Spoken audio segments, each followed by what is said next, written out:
Salam alaikum. How are you guys? I hope you are doing well, you are doing fine. If you are new here, please consider subscribing. My name is Rahema, and if you are my usual viewers, I welcome you back once again, and thank you for always stopping by to watch videos on this channel. And in today's video, I want us to go through another thing else, that is the contract. I want us to go through the contract, and as you can see, it is written here, standard employment contract. This is the contract. So I decided to do this video because most of us, some of us doesn't have the contract. The kafir or the boss, their bosses took the contract, so they don't have them. And I hope maybe the agent gave you the contract just on the airport, so you never had time to go through it. And therefore I just decided to come up with this video so that I show you what is there in the contract, so that you also get to know, because most of us, or some of us, have heard some of us saying that their contract are kept by the bosses, or everything including the passport or any other thing that they came with is there with their bosses. So guys, I just decided to do this video to show you, and I will not go through all the contract, but there are some important things that we should tackle in this video, so that you get to know, because we omit them or we don't do them, then we end up getting into other things else. So guys, I'll just measure on the important points that we need to know. Okay, so I'll be reading them. This is this form 1. So this one, there are two. One is for having the details, your details and your boss details, and this one is from the labor office. So I will go direct to it. So one thing that I wanted us to know is that this here will indicate the nature and the place of employment. Like for us, it is here the employees or the employee shall be employed as a housekeeper, and then at Saudi Arabia, and in Saudi Arabia in Jeddah. So that is me, I'm in Jeddah, so that must be there in the nature and place of employment. So you have to know where you are working. Another thing is a period of service. Number 2 is period of service, and it's written, the period of engagement shall be for 2 years, commencing from the date on which the employee leave the Republic of Kenya. So it's exactly 2 years. The contract is 2 years. And maybe if someone will not be there to know this, or I think you will be understanding all this. Contract is 2 years, and we'll get to another point, just almost on the same point. Another thing, I will not go through the wages because that is the payment. It depends with which kind of work that you do, and it's also there in your contract. It's there. I'll go to something like transport will also be accommodated. That is, your boss will cater for transport. That is from your country to where you are, and if at all you are in that kind of work that you travel going to the place of work, he will or she will also cater for that. Another thing is medical attention. Guys, let us stick to this medical attention. Most of us, you get sick, as you know, these people, if you get sick, the only medicine that you'll be given is Panadol, that is paracetamol, and they should be taking you to hospital. That's why the igama, that is the national ID that for Saudi Arabia, it's very important. You'll be treated, I think, free of charge if you have the igama. So medical attention, it is written under it that the employer the employer shall provide adequate free medical attention and hospital accommodation as and when required for each employee. So if you feel sick, if you are sick, like I understand that most of us, when you are sick, the bosses do that. If you are taken to the hospital, they will be deducting that from your salary. It should not be that way. The boss should cater for your medical hospital accommodations, that is, and medical attention. They should they should cater for that. So even if it is something that they should pay direct, they are the ones to pay it, not your salary. So don't accept that also. If maybe you fall in such a thing, tell them, in my contract it's that you should provide for my medication. And therefore, if you doesn't have the contract by then, you can demand from him the contract, because he or she also knows what's there in the contract. And it's only that they at times assume or just ignore, being that maybe they think you've not gone through the contract and therefore you are ignorant. So that's why you need to get this. So when you are told that you'll cater for your own medication, tell them, bring the contract. Then you show them exactly where the point is, and so they will know that you know what is there in the contract. And another thing is there is a point that I will skip. I want your suggestion on it and how maybe you get it. About it's there, I'll read it later, but let us now go to this number 8, that is in the contract number 8, accommodation. And it reads, the employer shall at all times provide at his own expense, not that, at his own expense, reasonable accommodation for each employee, or shall in thereof pay to each employee such sufficient sum in addition to his wages or salary as will enable the employee to obtain reasonable accommodation. So guys, here it comes. You get that at his own expense, and then it should be reasonable accommodation for each employee. Then if he or she can't do that,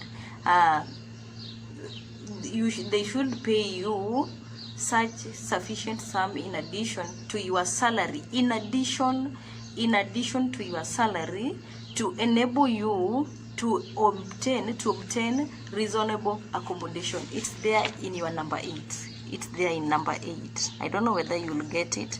Number 8 is here. So if you have the contract, you can also check on that. And another thing, I don't want to talk on that because I don't pray for that. Another thing that I wanted us to check on, most importantly, is the extension of contract. Now, this one aligns with the number 1, that is the period of service. That one which I said later, back ago, that we'll refer to it again.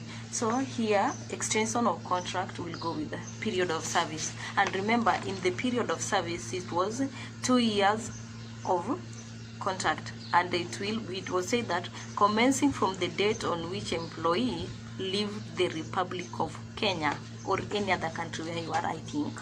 So it commenced the same day that you left your country.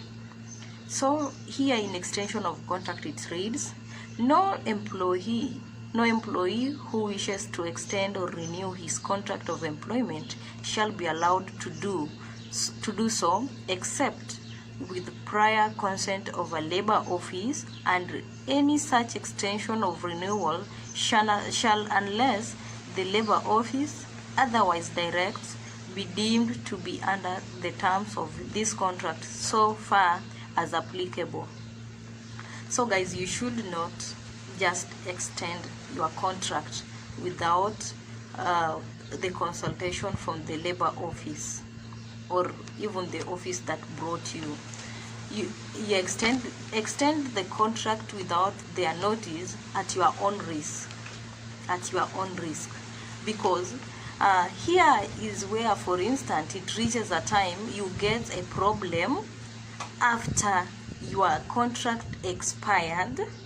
You get a problem after your contract expired, and they assume, because after they've dropped you, they hope that after the contract, that is something that even your boss knows, that immediately after the contract you should go back to your country. And if that is not done, they assume that you've gone back to the country, you've gone back to Kenya, Uganda, or anywhere where your country is. So they assume that you've gone. So that's why when you want to contract, to extend the contract, they have to be noticed, they have to be told in prior. They've even said here, you'll be allowed to do so except with prior consent of labor office. Yeah, so that whenever there is a problem, they'll be there for you. They know that so and so is still there after the expiry of the contract because of this and this, and we know that. So please take note of that.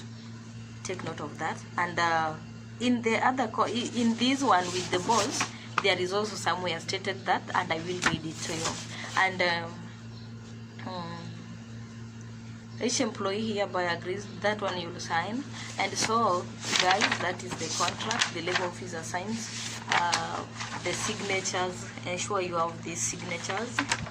And then medical certificate is here.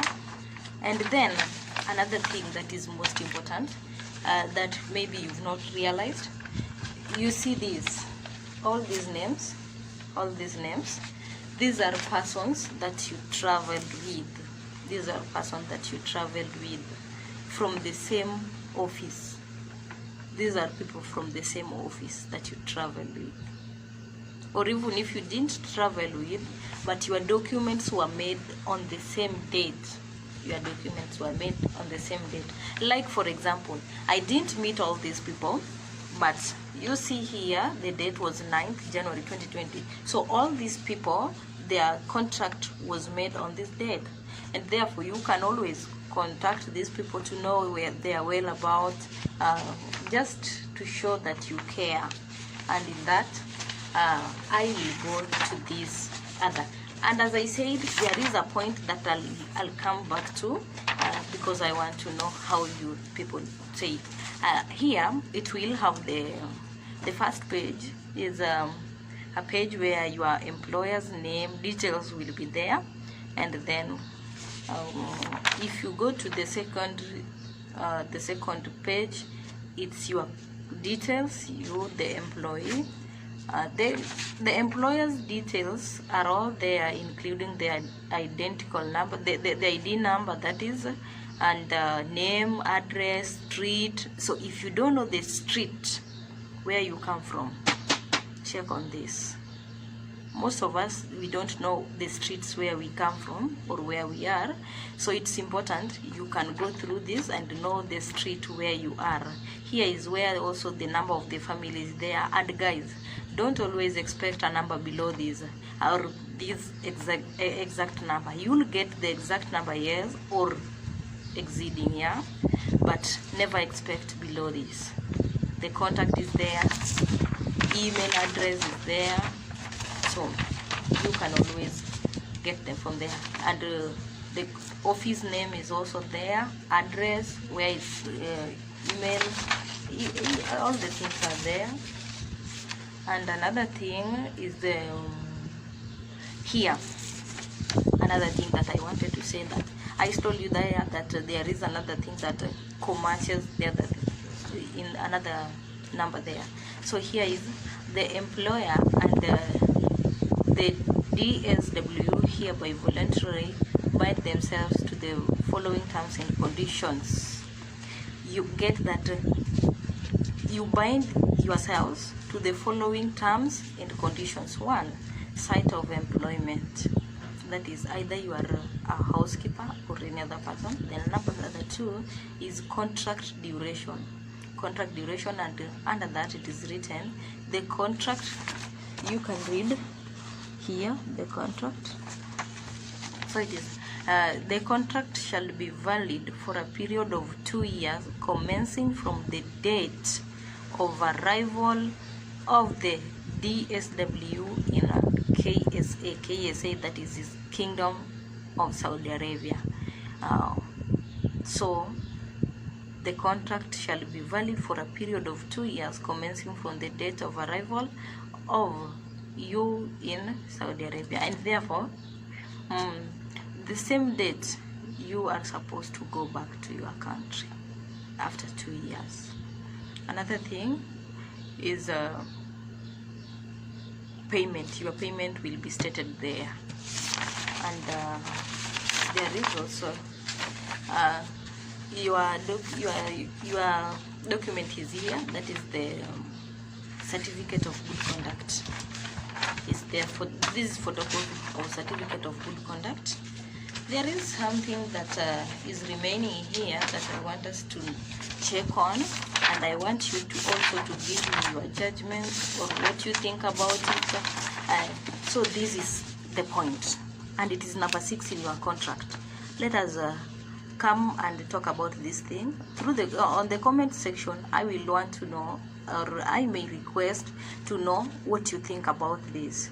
Okay, it is relatives not to be required, relatives not to be required to work for employer, relatives not to be required to work for employer. And it states, no accompanying wife, child, or other relative of the employee, that is you the worker, shall be required to work for the employer unless there is a separate contract of employment in respect of him or her. It reads, no accompanying wife, child, or other relative of the employee shall be required to work for the employer unless there is a separate contract of employment in respect of him or her.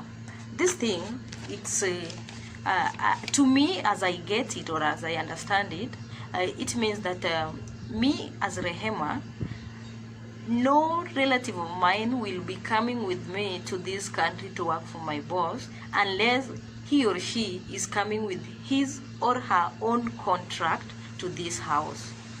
I will not be coming with them to work here without their contract. So guys, this thing, understand that it is relatives. Whose relatives? The employees' relatives. The employees' relatives. Relatives not to be required to work for employer. Now, the main thing is, in my own perspective or how I understand it, I've stated there that it's me, the employee. My relative is not required to come here without another contract, that is his or hers. Now, other people or other friends say that this point is that you are not required to go and work in your employer's relatives' houses. Actually, you should not go to work in their houses, but it's not on this point. So guys, let me get what you think in the comment section about that. And thanks so much for always joining me. Click on the notification bell so that whenever I upload any new video, you'll be the first one to watch. And another thing, that smash on the subscription, subscribe, like the video. You can share. In fact, I would advise you that you share this widely, because there are many people outside here that doesn't have their contracts. If you have your contract or any other document, you are very lucky. So please share it widely so that your sister, our sister, brother get to know these things. Yeah. So comment. As I've said, I need to know what you think about this on the comment section. And another thing, like the video, share, notification bell, always smash on it. Yeah. So guys, until next time, thanks for joining the live premiering video, and until next time guys, I love you. Always welcome to Rehema's channel, and we be together. As I always say, I need you, you need me. Till next time, goodbye.